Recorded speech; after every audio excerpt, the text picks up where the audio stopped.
So when is $1 million IRA only worth 5 or 600,000? When you can't control your tax bracket. My name is Michael Petracca, and I am the owner and operator of HAP Financial Group. And today's topic is, should I contribute to pre-tax or should I contribute to Roth? Now, it doesn't make a difference if a new person that I meet is 20 years old or 50 years old or high earner or boatloads of assets. They all ask the same question. And it's a really important question. The decision you make, whether you check off box A or box B, can have a lifetime of impact depending on if you went pre-tax or Roth. So for today's topic, I just want to spend a few minutes to help you get a better understanding what is the difference between the two and what are some scenarios that might help you steer you in one direction or the other. So pre-tax or Roth. So a lot of individuals have access to a 401k or a 403b, and if you don't have access to those, you have access to a traditional IRA or a Roth IRA.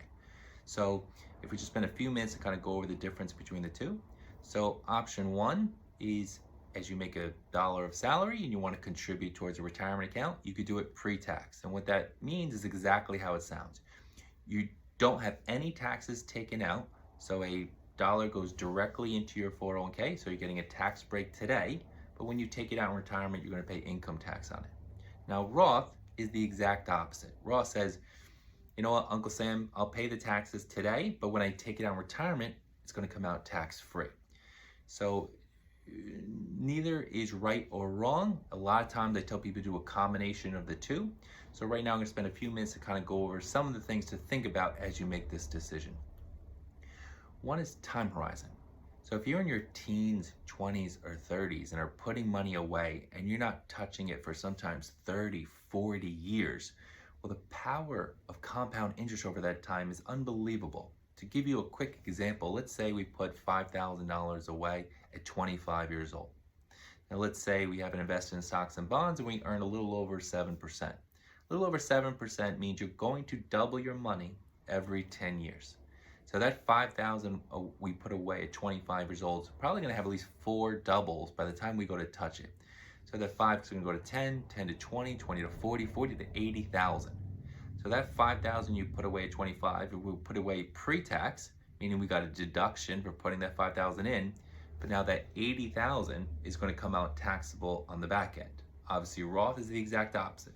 You'll pay the taxes at the $5,000 today, but that 80,000 is now tax-free when you eventually take it out.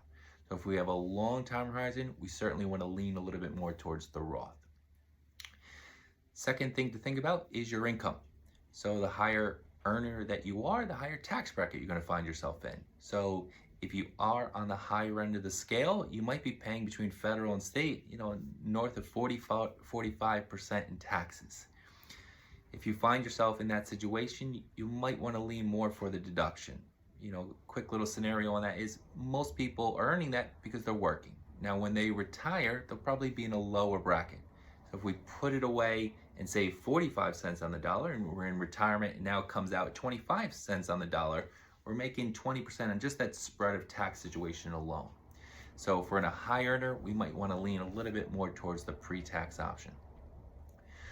Third thing to consider is, what does your current assets look like?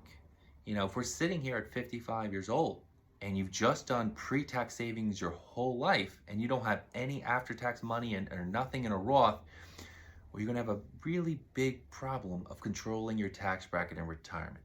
So what we always try and do is maximize the lower tax brackets. So let's say we're in retirement and, if we have a budget of 80 grand, well, that we could take from an IRA or 401k and stay in the 12% bracket.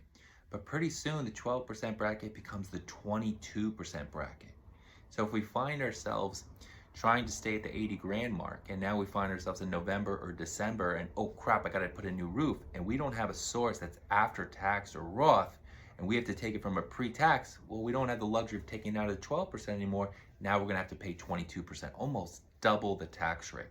So if we're 55 or 50 and we've done nothing but pre-tax, maybe if you're in a high earner, I would lean towards Roth anyway to just build a little bit of a balance.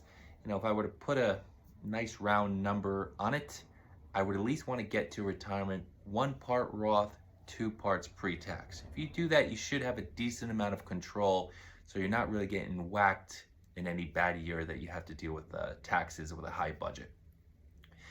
Now, a scenario that could come up is, all right, let's say you're doing pre-tax contributions, you're in a high earner, but we find ourselves in a really bad market year. Let's say a 2008 where the stock market's down 50%.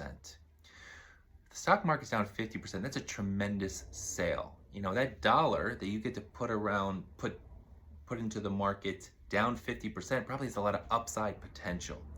So if I would probably lean towards switching, if you're doing pre-tax, over to Roth, because you probably missed all the downside. Now you have a lot of the upside in front of you, which would be fantastic if it was tax-free.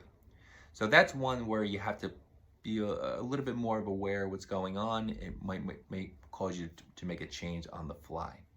Those are 4 scenarios that I would want you to think about as you're trying to make the decision whether you should lean towards pre-tax or Roth.